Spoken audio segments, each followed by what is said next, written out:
What's up, y'all? Welcome back in the shop. So I want to talk a little bit today.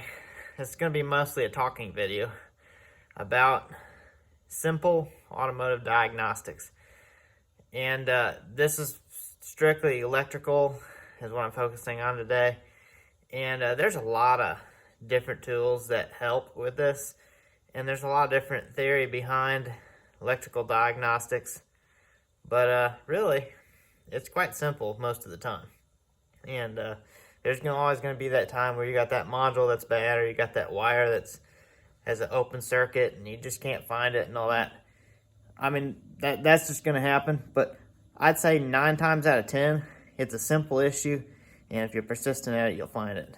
And what I want to kind of shy away from is opening up the parts cannon, so to speak. I know most of you probably heard that term. And it's a waste of money. It's a waste of time. It's a waste of, if it's your car, it's a waste of a lot. If it's a customer's car, I mean, it may not be your money, but you're still wasting it. So I wanted to kind of go over some stuff and just simple diagnostics, electrical diagnostics. I mean, all you really need is a scan tool is always helpful.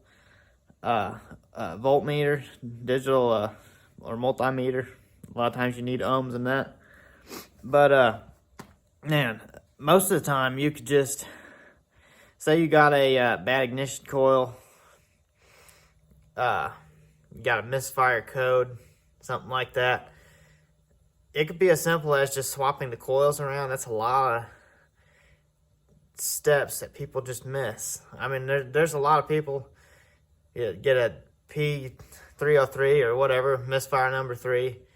Just freak out. Maybe they'll buy a coil, maybe they'll buy a spark plug, maybe they'll buy an injector, maybe they'll buy all 3 and just throw them on so they don't have to do any diag on it. But if you just spend a little time and do a little diag, you could avoid, pinpoint exactly. For instance, you got a misfire number 3.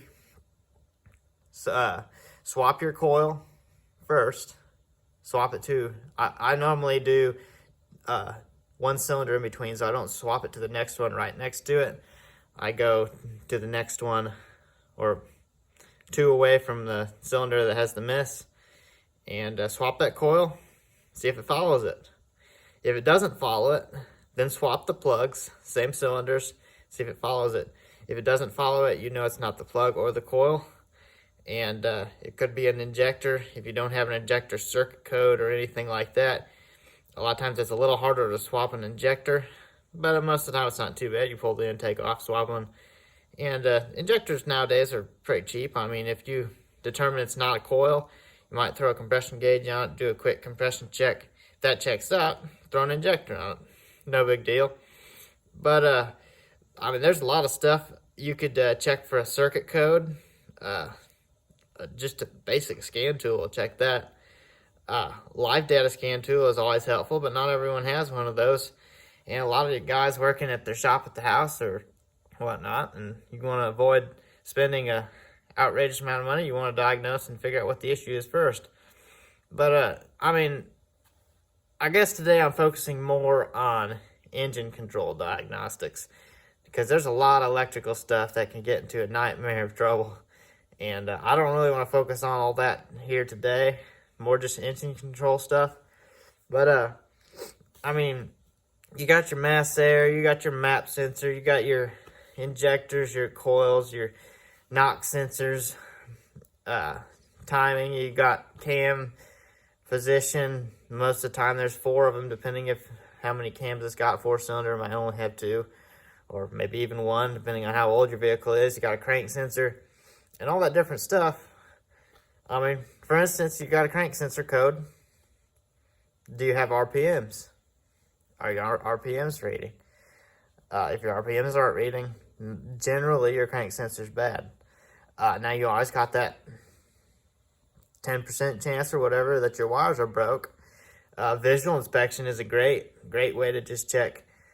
Sometimes you can't see everything, but you can kind of follow along and see general path. The plug-ins where the wires plug up on the whatever sensor you're dealing with. Mass airflow sensor, for instance, say your vehicle's not running, you have a mass airflow code. A lot of times if you unplug it, I know some vehicles don't like this, but a lot of times if you unplug it, you can give it a little gas and you can get it started, and that'll tell you there's no other major issues. It's just the perimeters are off so far on that particular mass airflow sensor that it was actually keeping it from running. So you unplug it and it'll run better. Simple things like that. There's so many different tricks like that you can do. O2 sensors, a lot of times left and right banks, bank 1 and bank 2, the upstreams and downstreams will be the same sensor or the same plug-in. If you have a code for one of them, rather than just getting a sensor and putting it on because you have that code, you could swap sides and see if the code follows it. That way you know for sure that sensor is bad and it's not just the wires running from the PCM or something, or a ground issue, or a lot of O2 sensor circuits have a fuse on them as well. That's always a good thing to check. And I've done tons of electrical diagnostics over the years, and something I've found, if you don't have a wire diagram, I mean, you're pretty much screwed no matter, unless it's really simple. And the wire diagram for me just helps me know where the power is, where the grounds, where the low volt reference, same thing as ground, your 5-volt reference, all that stuff, where it travels from, what fuses it's on, and all that. So if you have access to Mitchell, ALLDATA, or someone that has access to those who can get you a wire diagram printout, full color is always nice. That's going to be your best bet for figuring out anything electrical. Even if just the sensor ends up being bad, you can check your power, whether it's a 12-volt power, whether it's a 5-volt reference. You can check your ground, see whether you have a good ground. You're not going to be able to check the signal wire going back to the PCM unless you do an ohm test on that particular wire, which you could do, but that's sometimes pretty complicated. And a lot of stuff like that. It's not really as complicated as people make it out to be. It doesn't take a genius to figure most of this stuff out. And the 10% or 2% or 1%, depending on how good you are, if you can't figure it out, there's always someone that can. And if you have good connections with different people, I mean, I've been in this industry for quite some time, so I have connections all over the place. People to bounce ideas off, people to hash things out with, and normally get a couple guys together, you can generally figure it out. Someone will pop up with an idea that you forgot about or hadn't thought of, and you can get taken care of.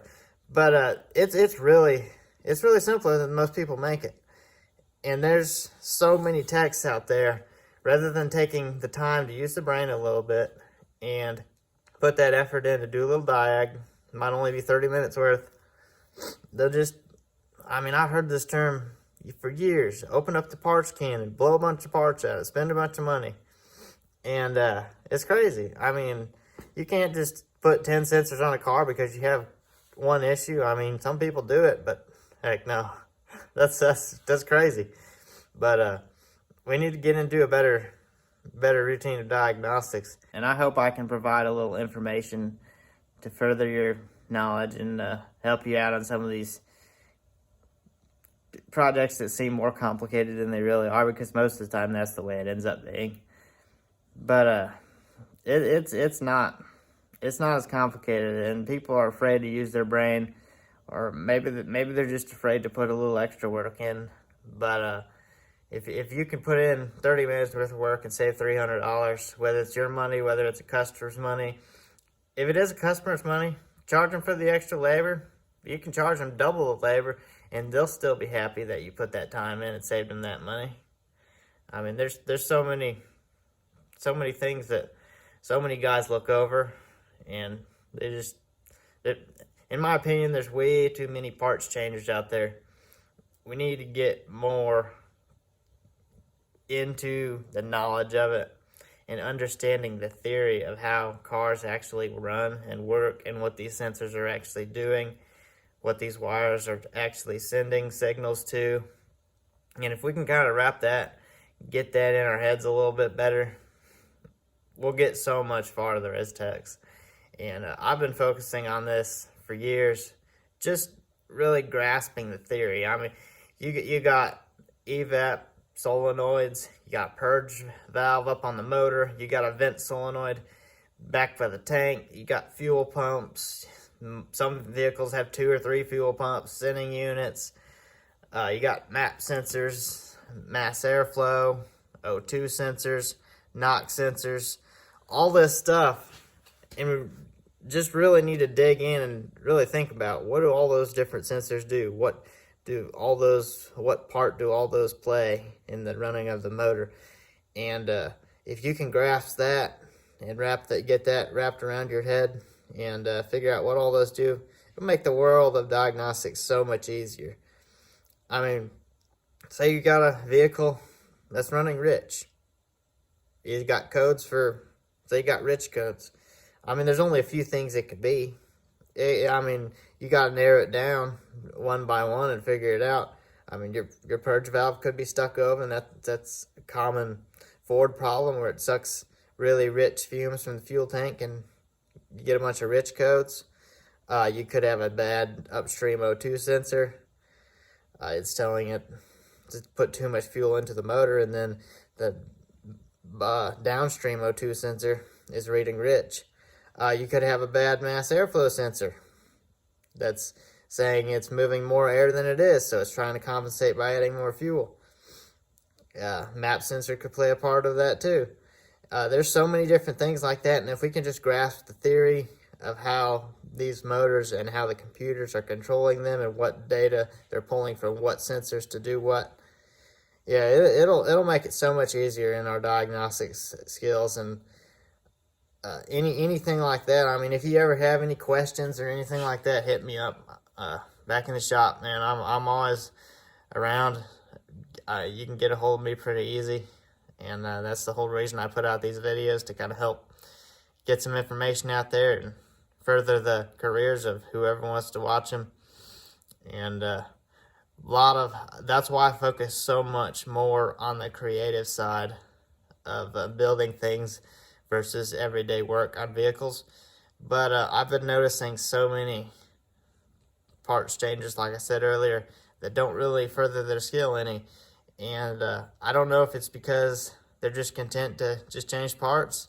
I mean, I always want to further my skill no matter what it's in, even if it's not in something I don't really like. I mean, that's how I am, and I think a lot more people need to be like that, and it'd help out automotive technicians, diesel technicians, any other career you're in. But I sure do appreciate you watching, and if you like my videos and like what I got going on here, subscribe on YouTube, follow on Facebook, and thank you all for all the new followers. Facebook's really been blowing up lately. YouTube's been doing pretty good. I appreciate y'all. Thank you for the support, and thumbs up's always appreciated, all that good stuff. Stay tuned. We'll always have more videos coming up every Friday. Till next time.